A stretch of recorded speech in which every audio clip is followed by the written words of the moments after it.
So I had this three-dimensional software with which you can travel through virtual worlds, and all the objects that would create sound, they were creating generated sounds, which means basically that there was this internal synthesizer in a computer that would create the sounds. It wasn't anything that was pre-recorded. And also the visual appearance of all these sounds, they were glowing orbs in space. That was also generated. Like in a computer game, there's also generated visuals. It's not made out of pre-made video. It's just a virtual world that you see. At one point, I created an option there for having actual recorded video and audio inputs within that world. So you could sing a bit, and you would then see your face within my virtual world looping, and you would hear it. You would hear that loop, and you could make a whole bunch of those, and then you could have a whole constellation, sort of like a galaxy of loops that you could then fly through. And I was very enthusiastic about that. I thought I was, and also somehow as I was developing that, I had this very strong idea that it would be so cool to have Thom Yorke take part in that, which was, I mean, of course that's a great idea. I didn't really take it seriously because I didn't see that really happening in any real reality. And at the same time, I did take it seriously enough to tell people about it sometimes, how cool it would be to have him there. So I guess there was some tiny little part of my mind that was audacious or like self-confident enough to at least dare to express the thought in any case. Right. Yeah. So as that little part of me sometimes was going out, was speaking to other people.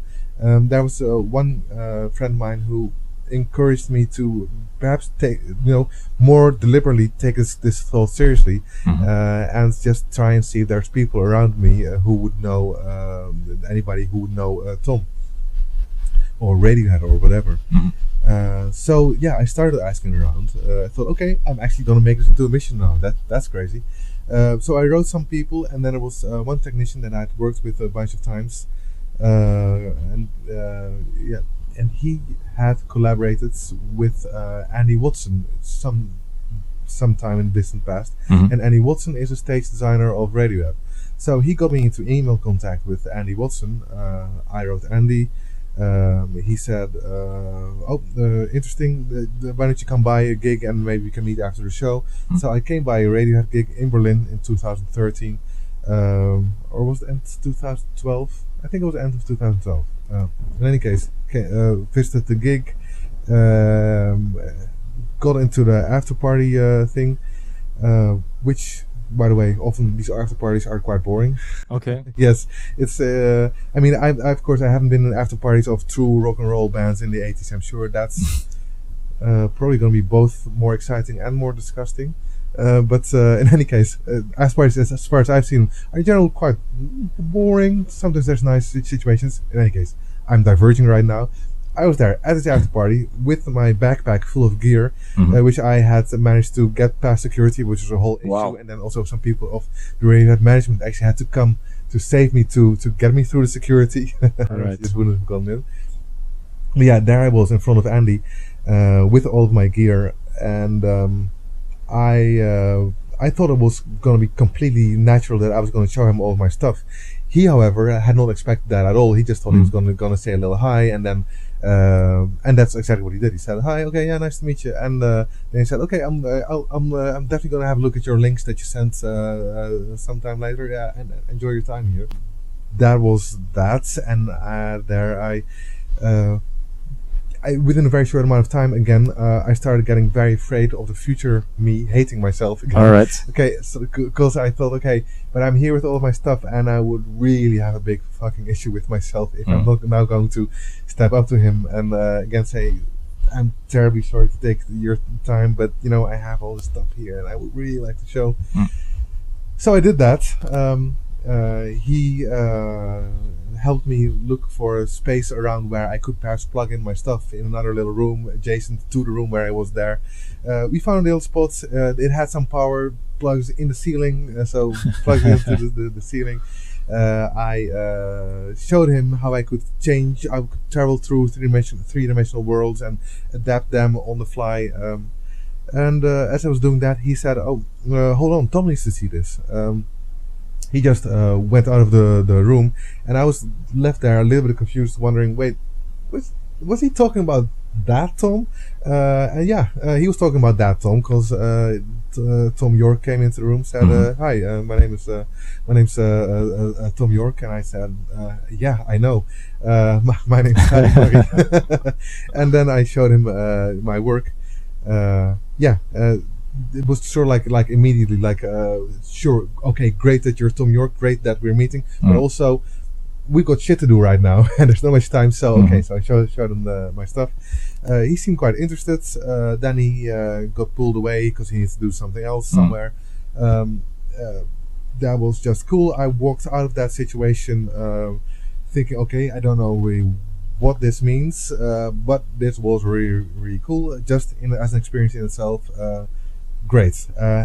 Maybe in 5 years from now I'm gonna get some kind of phone call or whatever and something might happen. Who knows? And then 1.5 months later, Tom got in contact with me to ask if I wanted to create a video for a new Atoms for Peace single called Judge, Jury, and Executioner. I did that. Tom was very happy with the end results, and then he said, "Oh, actually, Nigel and I are putting together this small scale thing where we are doing sort of a Atoms for Peace DJ set." Nobody really knew what that meant, an Atoms for Peace DJ set. They also didn't know what that meant. But now I was involved in that, and soon enough it became clear that the three of us were a combination. After the first couple of gigs, where of course it was super exciting and everything, but also that all worked out quite well and seemed like, okay, we want to keep on doing that. And it became clear that this Atoms for Peace DJ set thing actually was really becoming its own more independent creature. And slowly over time, after a bunch of little gigs here and then maybe 4 gigs there, at some point it grew and grew until we had our first little mini tour in the US, and then it became and then we had a more proper bigger tour in Europe, and then another tour in the US, but this time it was a proper one. Now by now finally it's really clear that we are a thing. We are a proper thing. It's not just this improvised weird little temporary collaboration. It's great. Now there's an actual train and whole machinery that's running, and that will keep keeping running, I think, for the time being. Well, congratulations. Takes balls to just go in there and do what you did. I find it weird. Yeah, I mean, I guess yes, it takes balls. I guess I haven't, so yay for that. That's great. But also, it feels so weird not to do it. Because people, like, it's not like I'm forcing anything on anybody that they don't want. Right. So like, what harm is there done there? But of course, I also understand the fear of rejection, etc. So it's not like I really don't understand it. But I guess there is a part of me within myself that tries to, in almost like a very rational way, it tries to think. Again, I'm trying to think of the older version of myself, and even though I am full of fear, and I was too shy in a way at that point also to go back to Andy and say like, oh, actually, this time that you gave me is not enough. I want more. That's kind of weird, and also I respected the guy, and there was a large part of me that actually really didn't understand, that didn't dare to do it. At the same time, there's also this very rational part of me that really is thinking through the future version of myself, that how I'm going to look back on this and everything. And then at some point I just realized that, okay, I don't know how I'm going to do it, but I have to walk towards this person. I don't even know what I'm going to say, and I'm not going to be able to figure that out either until I stand in front of him. So I walk to him, tap him on the shoulder, and I have no idea what I'm going to do, but I do know that somehow I need to make clear.